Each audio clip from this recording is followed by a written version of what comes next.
va? Aquí estamos en La Puerta Abierta, como cada noche, entrando en su casa en este último día de la semana.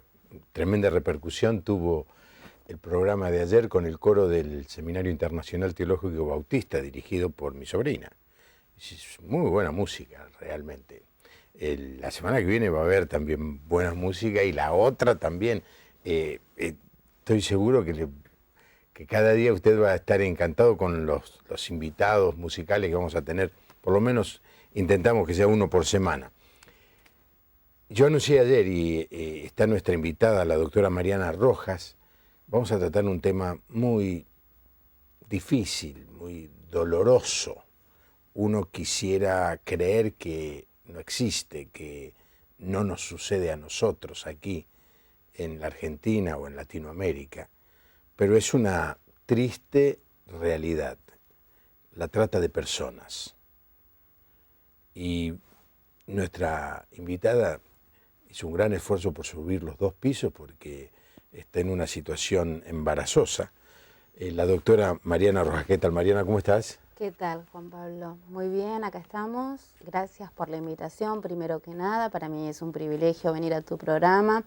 ¿Alguna vez lo viste? Sí, vi parte del programa completo. No pude llegar porque estoy asistiendo a mis otros 2 bebés que dejé en casa y a quienes les mando un saludo que seguramente están mirando. Otros 2 bebés, porque estás anunciando que vienen mellicitos. No, tengo 2 bebés y viene mi tercer hija. Yo a todos les digo, cuando están embarazadas, son mellicitos. Y vos sabés que me funcionó en un par de veces ya. Ay, no. Sí. ¿Vos sos del Ejército de Salvación, Mariana? Yo soy del Ejército de Salvación, voy a esa iglesia desde muy pequeña, junto con mi familia, más con mi mamá en este último tiempo, mi esposo y mis hijos, concurro ahí, en el cuerpo de Villa Tesey, en Hurlingham. Mira vos, que te contaba, pero no te terminé de contar, estuve viendo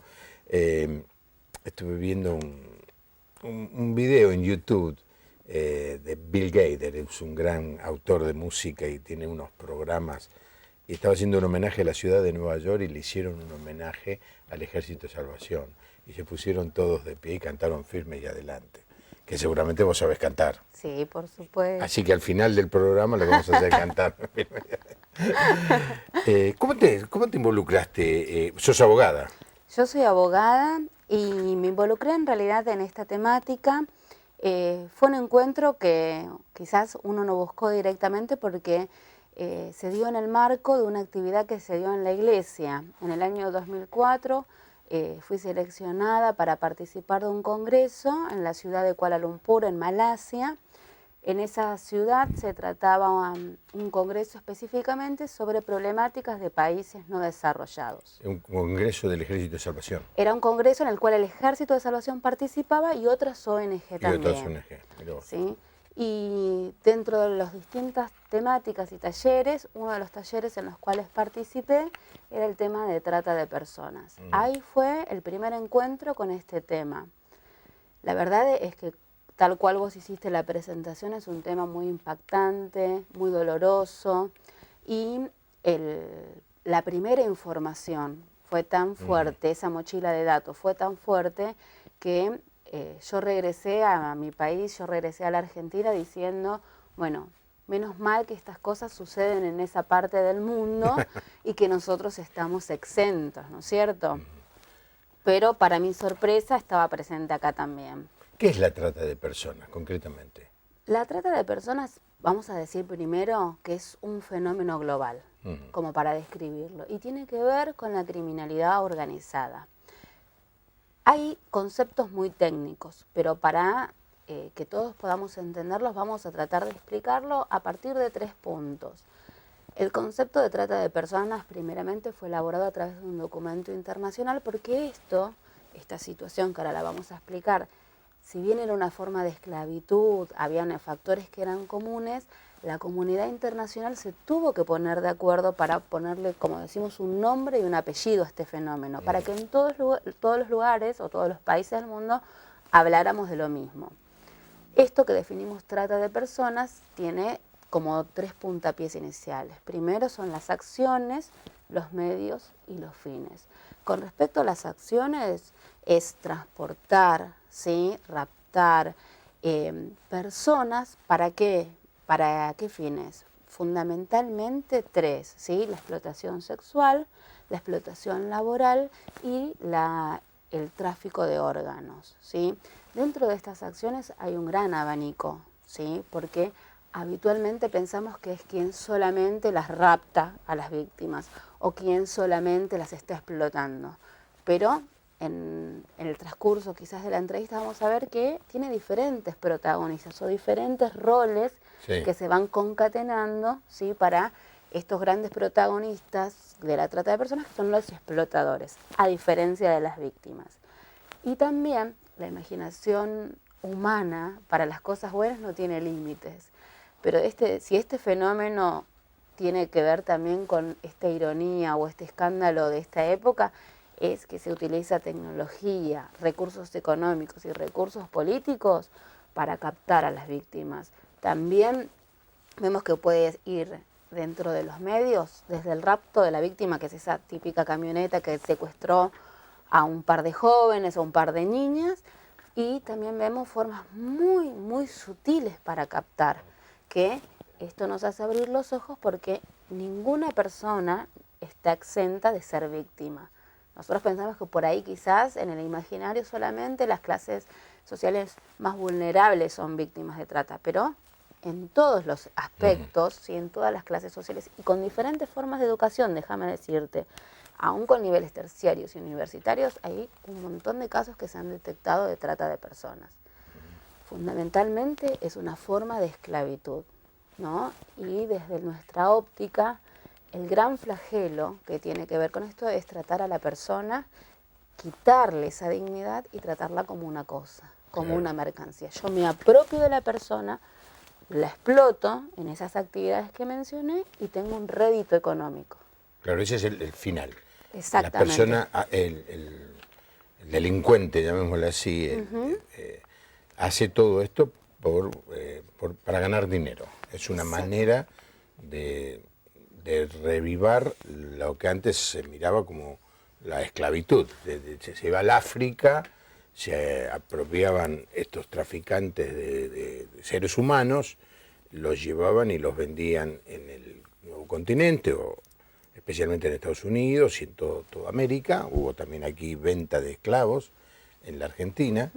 Claro, pero uno piensa que eso en la Argentina en 1813 y en Estados Unidos en la década de 1850, creo, se abolió la esclavitud, pero ha como reflorecido la esclavitud de una manera muy significativa en este tiempo. Tal cual. Muchos la han definido la trata de personas como la esclavitud o de nuestra época, ¿no? Sí.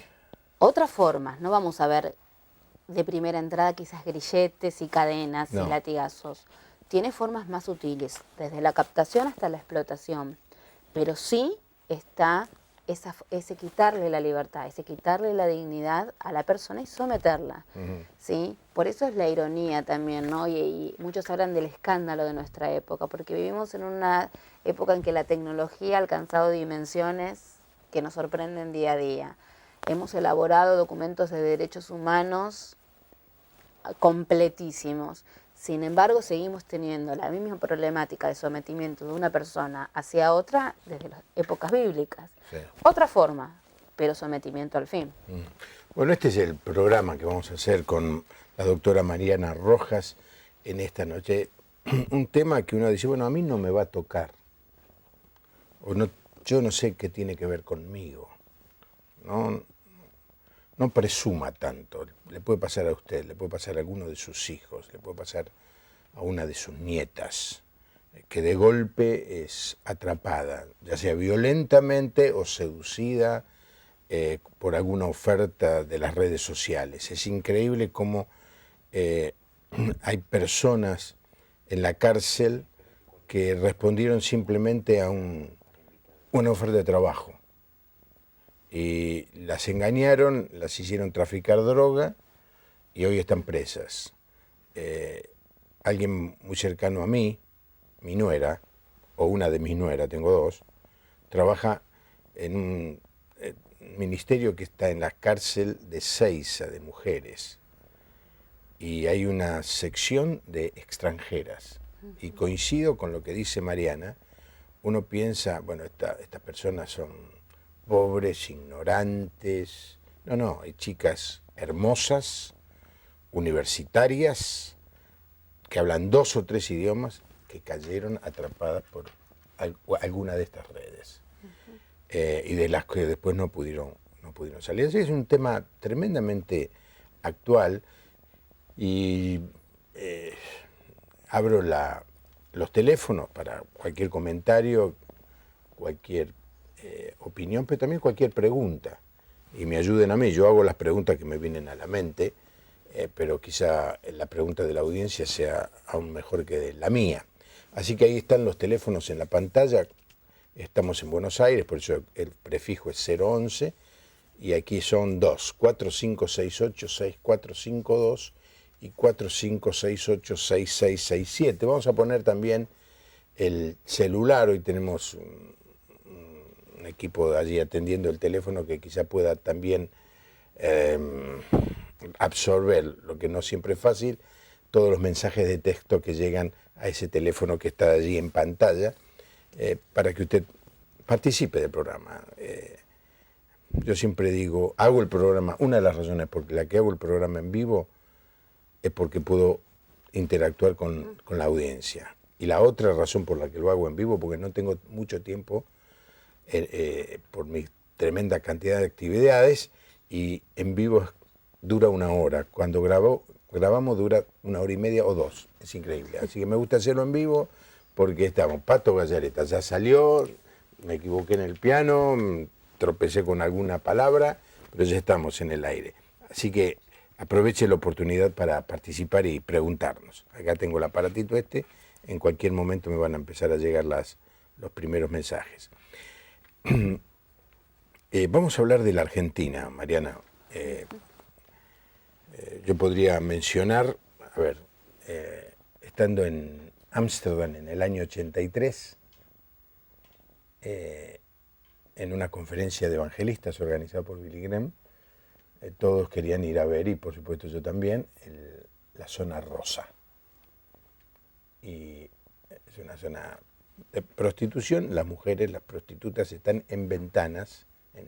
Uno va caminando y en vez de ver ropa o zapatos o electrodomésticos, ve mujeres. La zona rosa de Ámsterdam, muy famosa. Uno de los pastores, mucho más agresivo evangelísticamente que yo y que muchos otros, se puso en contacto con una chica porque le vio cara de latina y empezó a hablar con ella. Y dice, te quiero sacar de acá. No puedo, porque me sacaron el documento, no tengo nada. Me amenazaron a la familia. No tengo chance de quedarme acá. Me dijeron que en 1 o 2 años me van a dejar salir. No, pero vamos a la policía. No me toque, váyase. Amenazada, atemorizada. Y esto sucede en el siglo, bueno, esto era el siglo XX, pero sigue sucediendo hoy y mucho más. Tal cual. ¿Qué pasa en la Argentina? ¿Cuáles son las trata de blanca más populares o lo que más te viene a la mente? No, en principio lo que justamente vos recalcás es el tema de las víctimas, ¿no? ¿Quiénes son los destinatarios de este fenómeno o quiénes son las mercancías, ¿no? Como hablábamos hace un rato. En el año 2012, la UFACE, que es la fiscalía que se ocupa específicamente de esta temática y del secuestro extorsivo, empezó a dar las primeras estadísticas. Lo primero que hay que decir, tal cual dijiste vos, es que las víctimas de trata son específicamente mujeres y niñas. Un 77% de los casos judiciales eran mujeres, contra un 19% de los hombres y un 2%, un 3% de transexuales. Las víctimas, cualquiera de ellas, ya estamos hablando principalmente de mujeres, tienen una serie de características. Lo primero que vamos a decir es que fueron sometidas, ¿sí? Y las técnicas de captación, como te decía, Son muchas. La primera es una oferta laboral que les hacen, la promesa de ese futuro mejor. Son trasladadas de lugares pobres a lugares ricos que pueden ser dentro de un mismo país o dentro de países limítrofes o de países más pobres a más ricas. Eso siempre es la constante. Por ejemplo, en el caso de Argentina hay mucha afluencia de Paraguay, de Bolivia, de República Dominicana. En la zona de Constitución. Exactamente, que son traídas mayormente para los fines de explotación sexual en un 66% de acuerdo a estas estadísticas que te acabo de mencionar. Ahora, a esas personas no se les dijo que iban a ser prostitutas. Exactamente. Estas personas fueron traídas por engaño y, como te decía, con esta situación de la promesa de un futuro mejor o de un empleo. Aún en el caso de que hayan dado su consentimiento, traerlas para la explotación sexual es un delito, ¿sí? Esta fue una de las reformas que se hizo a la ley de trata de personas o al delito de trata de personas, el tema del consentimiento. Ya no interesa si prestó o no prestó ese consentimiento. Explotar a una persona, ¿sí?, con estos fines para obtener rédito económico es un delito, lo hacen explotadores o tratantes. Con respecto a la víctima es un punto que es muy triste, ¿no es cierto? Porque generalmente estas mujeres, vamos a hablar, ya han sido vulnerables, ¿sí?, desde el comienzo. Antes de ser captadas, la mayoría de ellas ya sufrían una situación de abuso intrafamiliar, violencia de género, ¿sí?, explotación en sus casas. Entonces, a estas personas que ya tenían toda una situación de vulnerabilidad previa, marginadas, ¿sí?, desde la educación, se les suma el tema de la explotación para la trata de personas, ¿sí?, o el tema de la explotación sexual. Por eso, más adelante te quería comentar también el tema de cuán difícil es la recuperación y la asistencia para estas personas.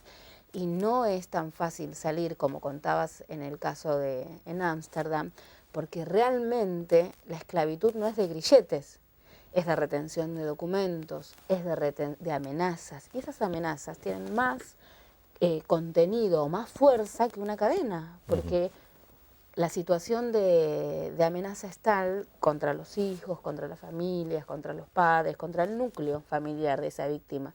Entonces siguen sosteniendo una situación de violencia y de sometimiento por mucho tiempo, por temor a esas amenazas.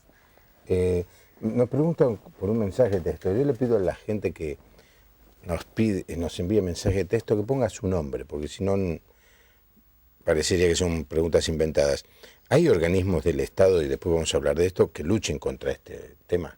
Sí, hay organismos del Estado que fueron creados en el año 2008, se sancionó, ¿sí?, una ley que es la 26364, que incorpora a la trata de personas como un delito en el Código Penal. Y además crea una serie de organismos, ¿sí?, que están destinados a luchar contra la trata de personas. Por supuesto que todas estas políticas son políticas sociales, políticas públicas que tienen un tiempo en implementarse. Y tanto el Protocolo de Palermo, que es el documento de derechos humanos que Argentina firmó, como la Ley de Trata de Personas del año 2008 y como la que fue modificada en diciembre de este año, prevén organismos, ¿sí?, que tienen que ver con, fundamentalmente, combatir la trata de personas, pero también dar asistencia, porque ese es un fundamento, ¿sí?, claro, de toda esta problemática. Claro. Desde Cardales, otro mensaje de texto, dice: muy bueno el tema de hoy. Alejandra de Merlo, ¿cuál es la estrategia más efectiva para evitar la trata de personas y si en la Argentina se hace algo? Bueno, se están armando estos organismos. En realidad, hay en el Ministerio de Justicia y Derechos Humanos de la Nación, si ustedes van a la página, ¿sí?, hay específicamente un link donde están los números de teléfono, que es para hacer denuncias, o un mail también, allí lo pueden encontrar, que funciona las 24 horas del día y donde se trata de enmarcar la asistencia y el rescate de las víctimas dentro de las normas tanto internacionales y que nuestro país sí recepcionó por ley. ¿Cuál es la asistencia correcta para las víctimas? Es asistencia psicológica, social, sí, es una asistencia integral. Y espiritual. Y nosotros le vamos a agregar, claro que sí, espiritual. ¿Sí? En el día de ayer, creo, las autoridades de ACIERA, la Alianza Cristiana de Iglesias Evangélicas República Argentina estuvieron con el ministro de Justicia y uno de los temas que se trató por el informe de prensa que enviaron es algo relacionado con la trata de personas. Porque la pregunta es, el Estado hace algo, pero también, ¿qué no hace el Estado? Porque yo tengo un amigo en la zona de San Miguel y me dice que ahí hay prostíbulos con mujeres en condición de esclavitud, pero no están escondidos en un campo que hay que pasar por un bosque, no, están en las principales avenidas. Sí, sí. Es imposible que las autoridades municipales no sepan eso. El caso de Verón, de esta chica que parece ser que terminó en Catamarca, eran lugares donde la gente de gobierno no podía dejar de saber que allí se estaba cometiendo el delito de esclavitud, ¿no? No, tal cual, pero tenemos que tener presente que estamos ante un fenómeno de criminalidad organizada, como decíamos al principio. Y criminalidad organizada significa, ¿sí?, que están en complicidad no solamente ciertos organismos del Estado, ¿no?, sino también desde la sociedad en general. Hay que tener presente que hay gente con mucho dinero, porque si estamos hablando de este fenómeno hoy, es porque esto en todo el mundo mueve millones y millones de pesos y de dólares. Entonces, esa cantidad de dinero hace posible comprar corrupción estatal, hace posible comprar corrupción hasta mismo de la sociedad, porque déjame decirte que muchas veces la naturalización de la violencia, y cada vez que prendemos la tele, ¿sí?, y vemos que para vendernos un desodorante, un auto, lo que sea, está una mujer semidesnuda. Entonces todo esto hace que en el inconsciente de la comunidad o de la sociedad se naturalice, ¿sí?, la mujer como objeto de comercio, ¿sí? Y vuelvo a decirte, esto es una criminalidad organizada, ni que hablar del turismo sexual, ¿sí?, donde grandes hoteles, ¿sí?, ofrecen paquetes turísticos sexuales, que ese es otro tema también, desde agencias de remis que pagan, ¿sí?, por esos viajes justamente para organizar. Es toda una red, es toda una red. Y el caso de Marita Verón es paradigmático acá en la Argentina. Y la lucha de esa madre que ha rescatado tantas víctimas buscando a su propia hija, ¿no es cierto? Sí. Alguien nos llama, dice, estoy embarazada de 5 meses y el padre de mi hijo me insulta, me golpea, me desea la muerte. ¿Dónde puedo pedir ayuda?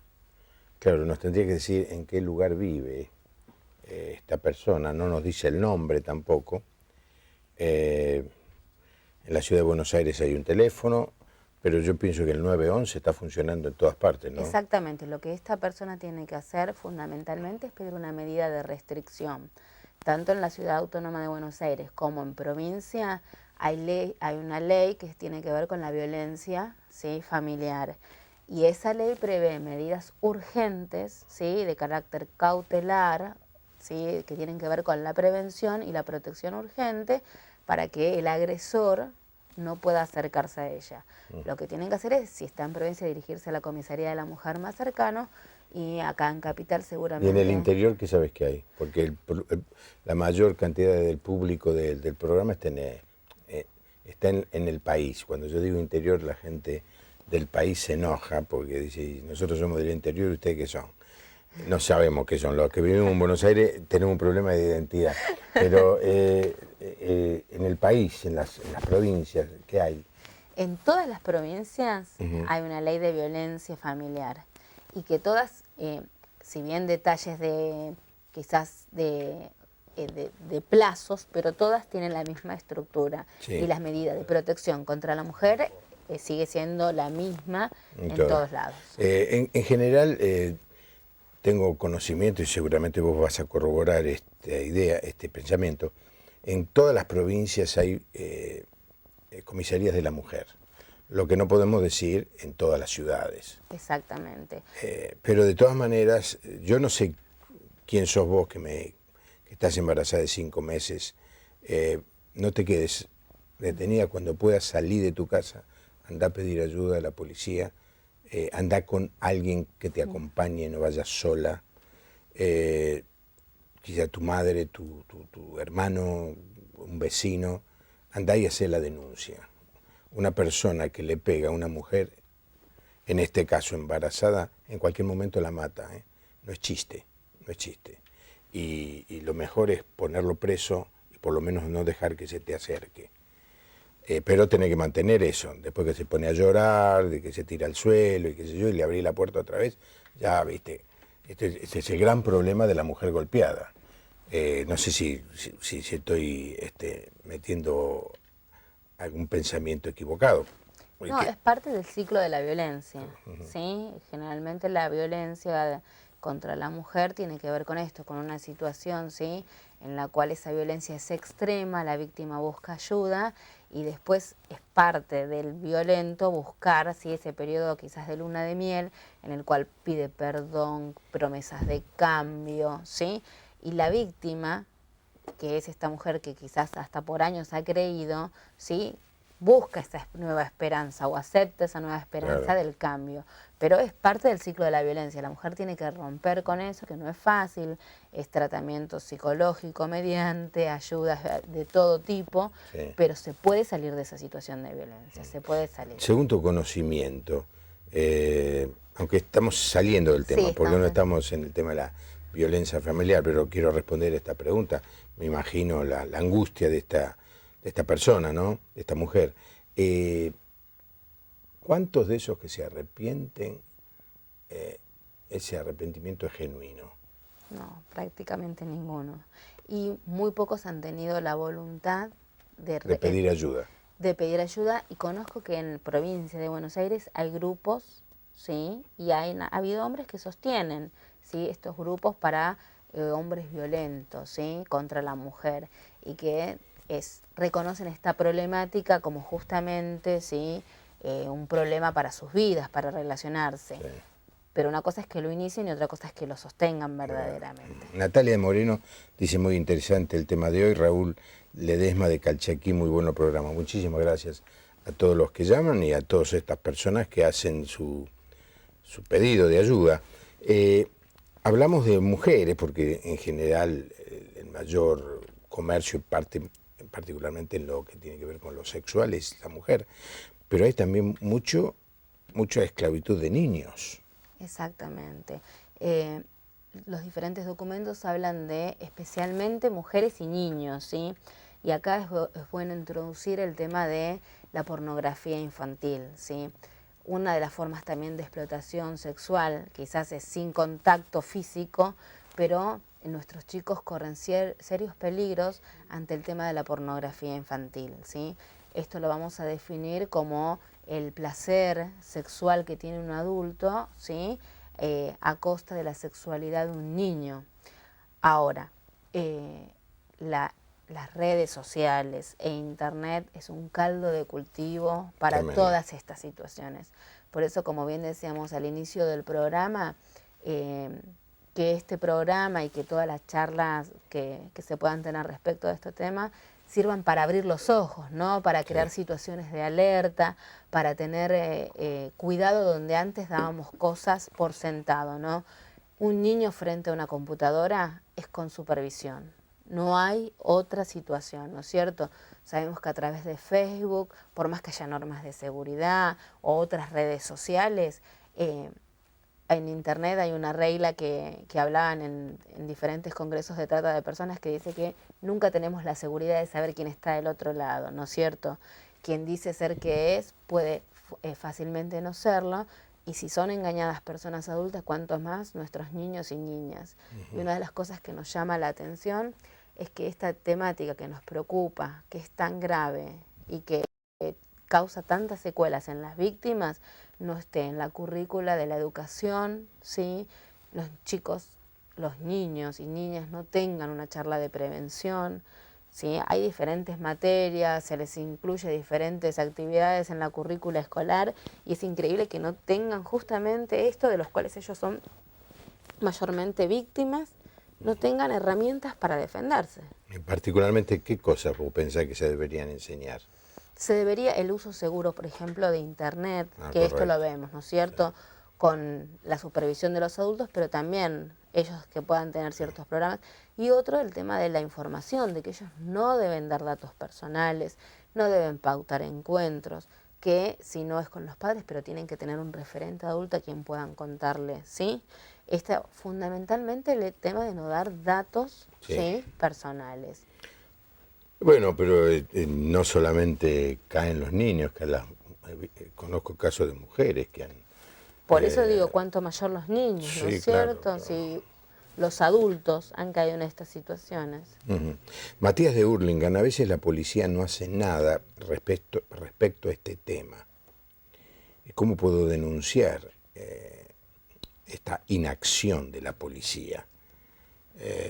Se me ocurre ir a una fiscalía, ¿no es cierto? Exactamente. Justamente la ley de trata de personas lo que trató de hacer, y de hecho hizo, fue sacar este tema específicamente de la esfera local, ¿sí? Por eso este es un delito de jurisdicción federal. Federal. Exactamente.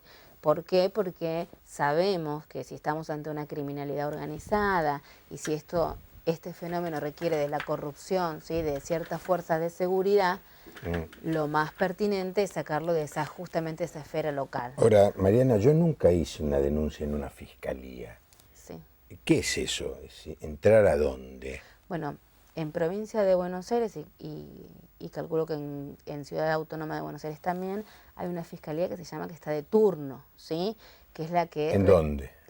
Cada departamento judicial tiene una fiscalía que está en turno. ¿Sí? Los que viven en San Martín, en la Fiscalía de San Martín, y ahí hay una oficina de denuncias que está de turno y que recibe denuncias las 24 horas, ¿sí? Las 24 horas. Sí, tienen que recibir. O sea, si yo fuera al Palacio de Justicia, o no sé cómo se le llama, los juzgados, sí. Vos mencionaste el de San Martín, que me viene a la mente porque tuve que ir por algún tema. Si yo voy ahora a las 11 de la noche, ¿hay un fiscal de turno? Hay un fiscal de turno. Y si no, lo que también se puede hacer en las comisarías, ellos tienen la obligación de comunicarse con el fiscal de turno también. Sí, y pero hay acá... comisarías de la mujer. Sí, pero Matías no dice algo extraño, y es que la policía en estos casos mira para otro lado. No, pero también tenemos el recurso de esta página en internet del Ministerio de Seguridad que reciben denuncias específicamente de esta temática, ¿sí?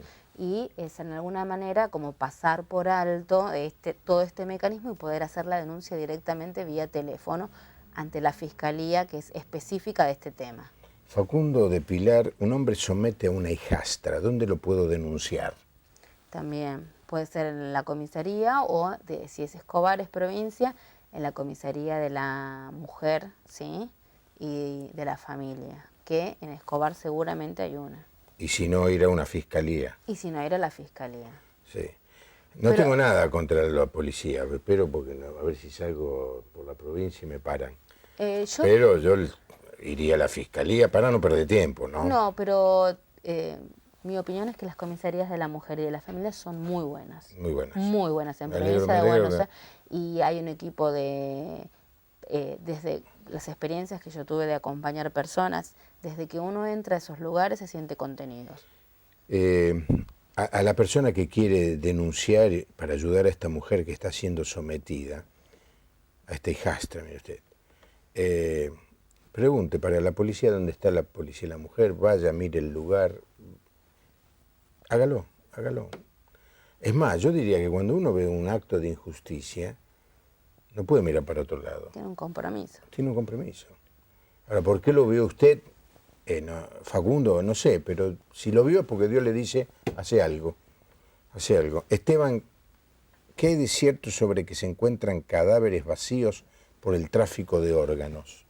Bueno, de estos fines que hablamos de la explotación sexual y el tema laboral o de la reducción a la servidumbre, y este último, que es la extracción de órganos, de los tres, es el que menos investigaciones han habido y como que también existen muchos mitos, pero la realidad es que de todos esos mitos siempre se encuentran como puntas, ¿no es cierto? No nos olvidemos del famoso caso de esta doctora que desapareció en la colonia Montes de Oca, ¿sí? y sabemos que ella estaba haciendo un reporte de que habían distintos enfermos psiquiátricos internados en ese lugar que desaparecían fundamentalmente las córneas, ¿sí? Lamentablemente no hay estadísticas ni investigaciones, hay casos como aislados, pero falta todavía, como en la explotación sexual, que sí ya existe, concatenar toda esa información y empezar a ver la red, empezar a ver el fenómeno complejo. Esto de todos los fines de la trata de personas es el menos investigado, descubierto. Sí. Para que un órgano se extraiga de una persona para ser usado en otro, se necesita una tecnología que es muy difícil que esté acceso así en cualquier lado, muy difícil. Un órgano mal sacado no sirve para nada, tiene que ser usado a poco tiempo, con un alto grado de esterilidad. Por eso dice, se vieron chicos que tienen una herida, le sacaron un órgano, es muy, pero muy difícil. Médicamente, esto lo hemos tratado en otro programa, no es que yo sé mucho de esto, pero me acuerdo de las cosas que hemos hablado aquí. Insiste alguien sobre este tema, la invitada habló de tráfico de órganos. ¿Quién recibe órganos de la trata de personas? Si es que se puede dar eso. Sí, en principio es como vos decís, es muy difícil de probar esta situación por la escasez de datos que hay. Se han magnificado muchos como mitos urbanos, estas noticias así que se asocian, pero la realidad es que, tal cual como decías vos, ¿no? La tecnología que se requiere del donante, ¿sí? Al que lo recibe, y el escaso tiempo que tienen para que realmente sirva, ¿no? Esta operación hace de que, bueno, sea muy difícil tratar específicamente el tema del destinatario. Definitivamente, en lo que es trata de personas, la gran, digamos, lo mayoritario es mujer para prostitución. Exactamente. Estamos hablando de un 64% de los casos. Ahora, ¿qué es trata de blanca? Trata de personas y trata de blanca. ¿Cuál es la diferencia? Trata de blancas es un concepto que se utilizaba antiguamente para el tema de los tiempos que vos hablabas de la esclavitud, ¿sí? Donde mujeres blancas, de raza blanca, podríamos decir, o de tez blanca, eran esclavizadas para prostituir. Hoy hablamos de un concepto mucho más amplio de personas, porque ya no nos limitamos solamente al color de la piel, ¿sí? Se hablaba de trata de blancas a diferencia de la trata de negros o de la esclavitud de negros. Hoy la trata de personas es un concepto mucho más amplio que tiene que ver sin distinción ni de raza, ni de género, ni de edad. Simplemente es la explotación de un ser humano a otro, ¿sí? La ley condena al que consume ese tipo de servicio, va a uno de estos lugares, prostíbulos, y paga. Él sabe, esta chica de República Dominicana no está aquí voluntariamente, o esta chica de Paraguay, o esta chica de Misiones. ¿Es un delito eso, consumir? El tema es así, dentro de los tratantes o de los explotadores hay diferentes roles. Como te decía, en las acciones, el que transporta, ¿sí? Tiene es parte de este delito. El que las rapta, el que las capta, ¿sí? Y el que consume también es parte de esta cadena, porque si no existiera el cliente, si no existiera el que pone el dinero, te darás cuenta de que no existiría ninguna de estas situaciones. Y qué increíble que nosotros hablamos de cliente, ¿no?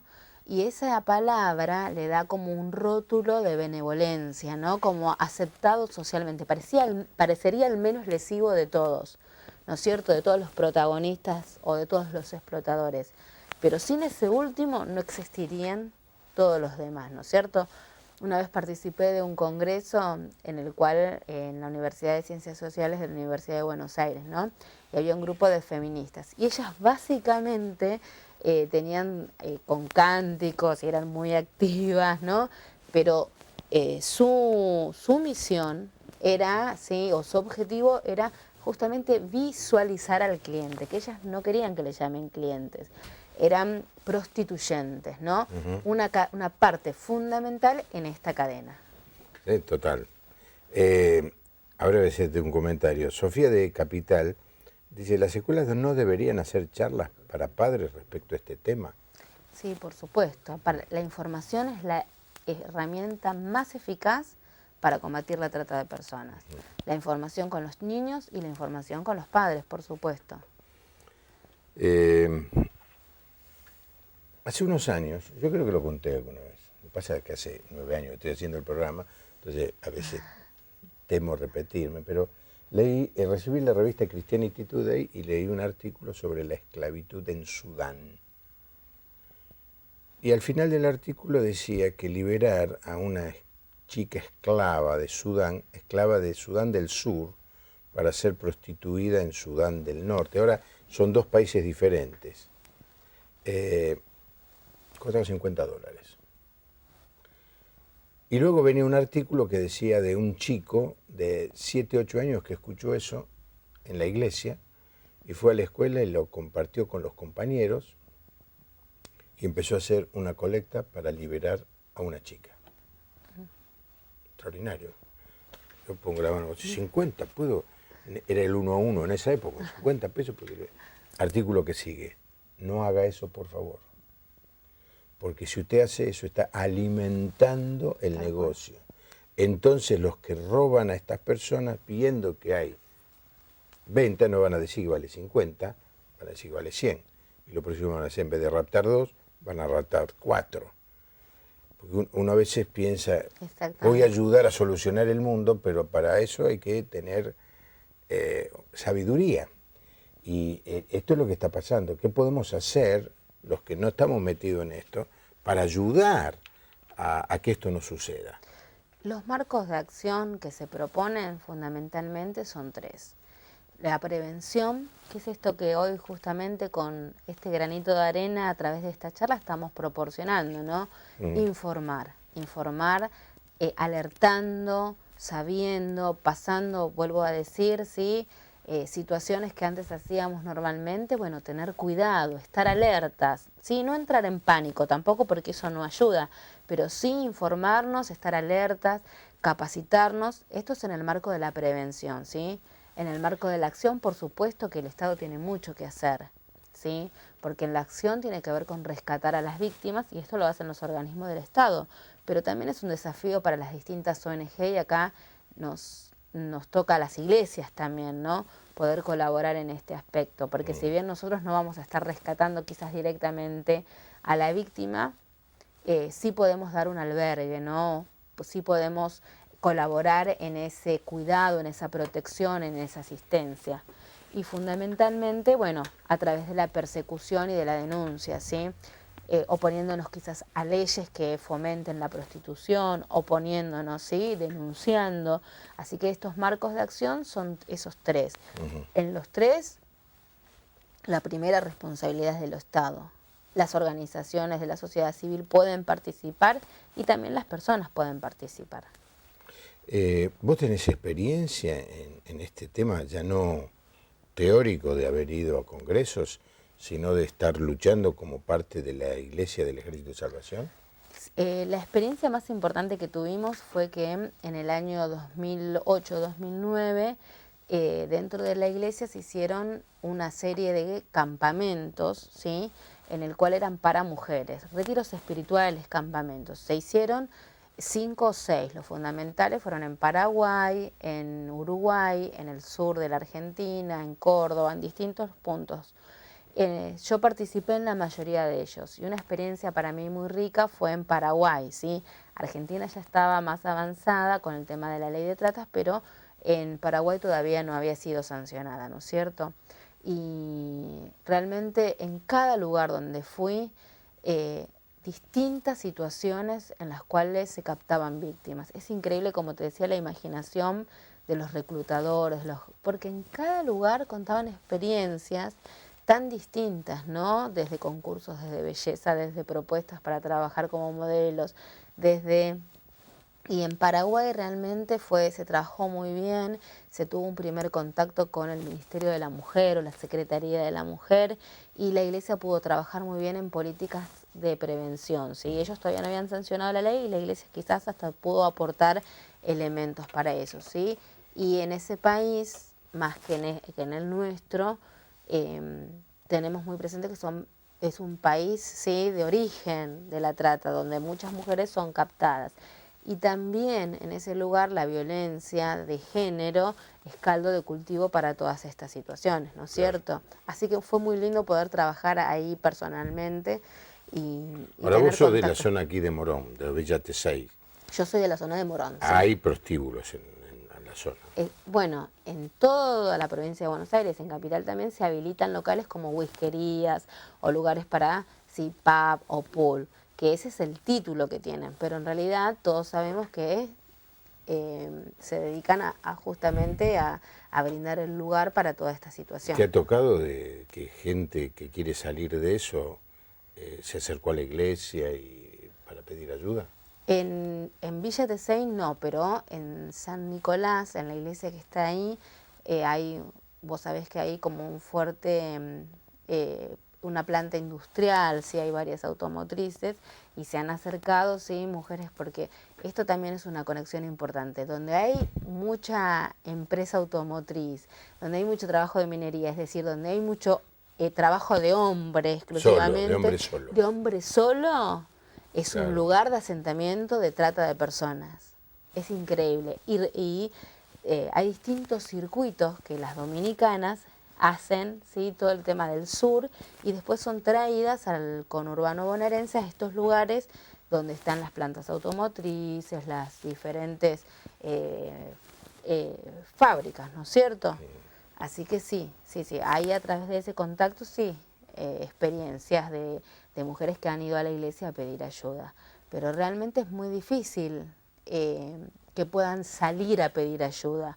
¿Por qué? Porque justamente claro, el sometimiento es tal que es más probable que se las vaya a rescatar que ellas salgan a pedir ayuda. Sí, lo que pasa es que vamos a pensar en una ciudad como, a ver, dígame San Miguel, pero podría decir Morón. La policía anda recorriendo el barrio todo el tiempo, deteniendo gente. Trabaja 24 horas, los 7 días de la semana. En primer lugar, tiene que saber dónde están esos lugares. Bueno, pero muchas veces sucede de que se sabe dónde están los lugares, se hace una denuncia y cuando se va a hacer el allanamiento el lugar está vacío. Sí, pero eso, una vez, 2 veces, a la policía no le puede pasar eso todas las veces. Acá estamos mirando por otro lado. Exactamente. Y bueno, justamente esto es lo que denunciaba Susana Trimarco, la mamá de Marita Verón, la complicidad de distintos sectores, ¿no es cierto? Justamente, vuelvo a repetir, es un fenómeno de criminalidad organizada. Sí.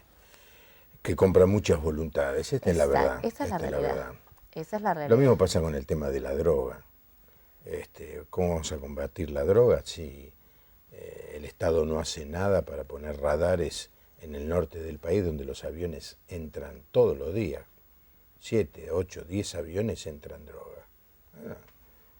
Parecería que no es tan difícil poder detectar eso con la tecnología que hoy hay. Silencio de radio. Claro.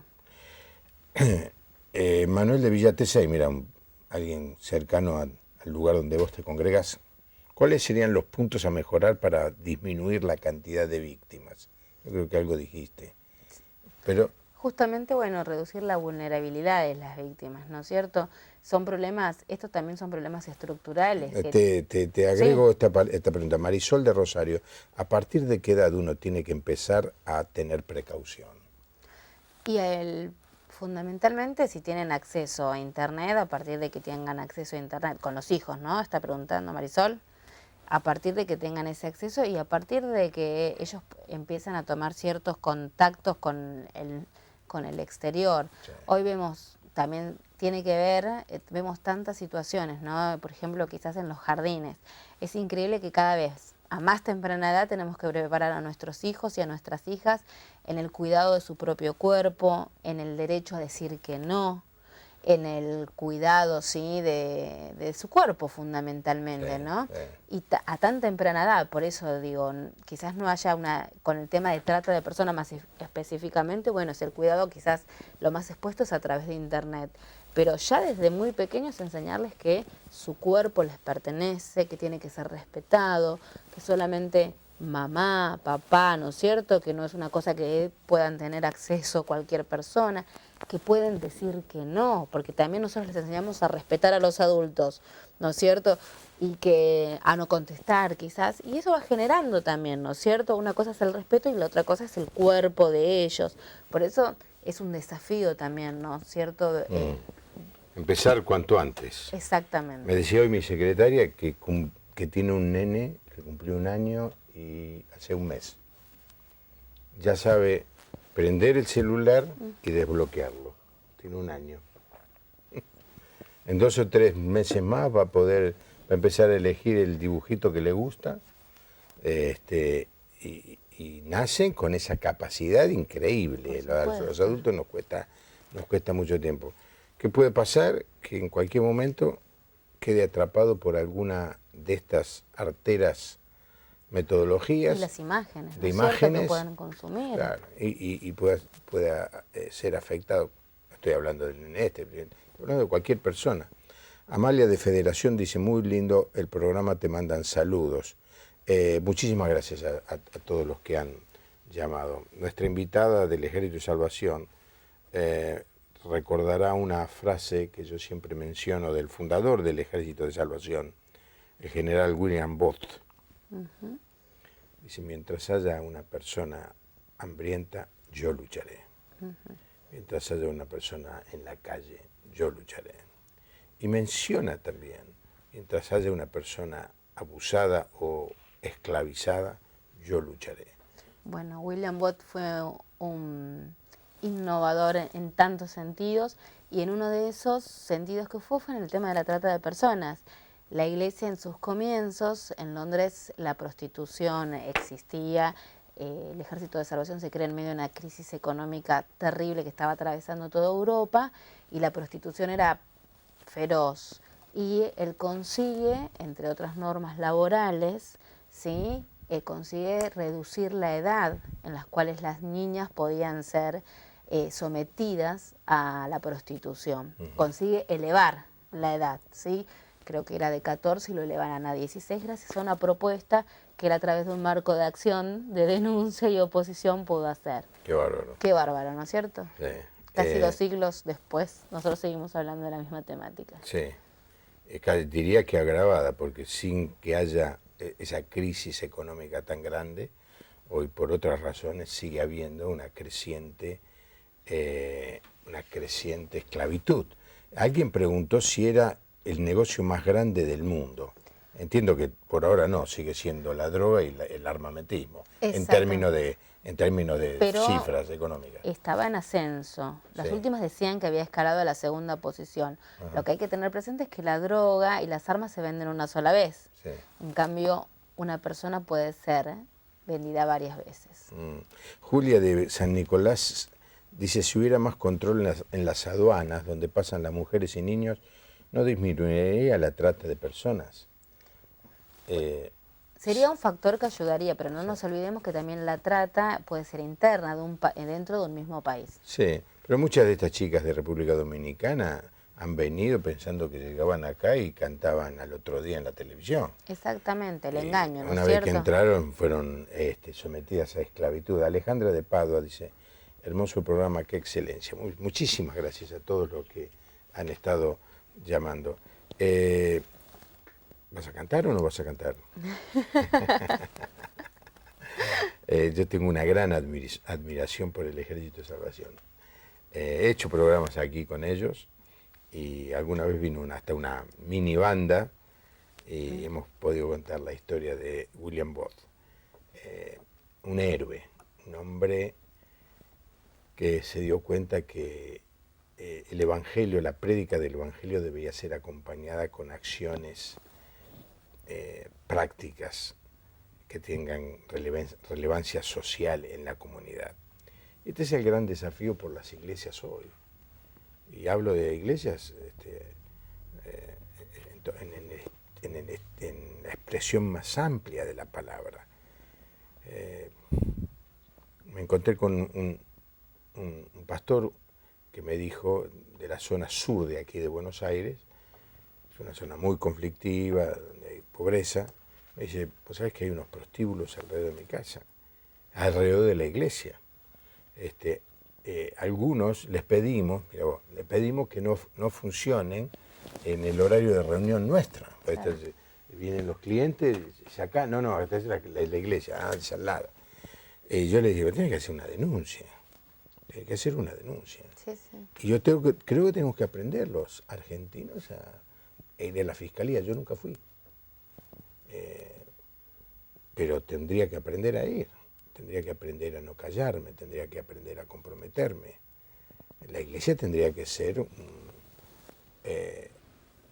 un lugar donde se haga justicia. Y hacer justicia es hacer este tipo de cosas. No es ser juez. No, ¿cómo voy a hacer justicia? Yo no soy juez.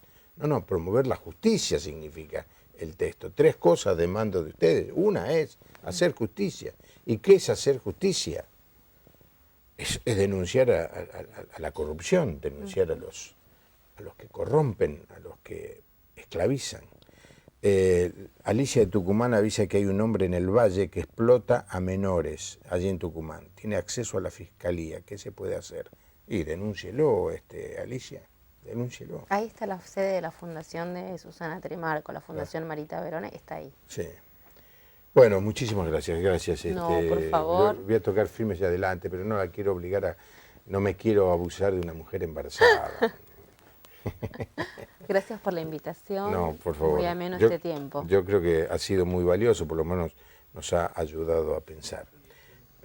Este es el último programa de la semana, así que yo, como hago cada viernes, le digo a la audiencia, asegúrese de ir este fin de semana con toda su familia a un lugar donde enseñen la palabra de Dios. Hay mucha gente, hay muchos lugares que se canta mucho y no está mal cantar.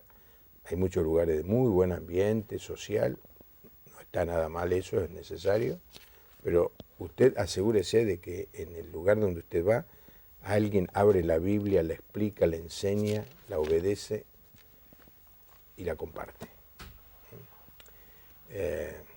El lunes, la semana que viene vamos a tener unos programas increíbles, así que espero que usted me siga acompañando como cada noche. Que tenga un buen fin de semana, que Dios le bendiga. Hasta el lunes.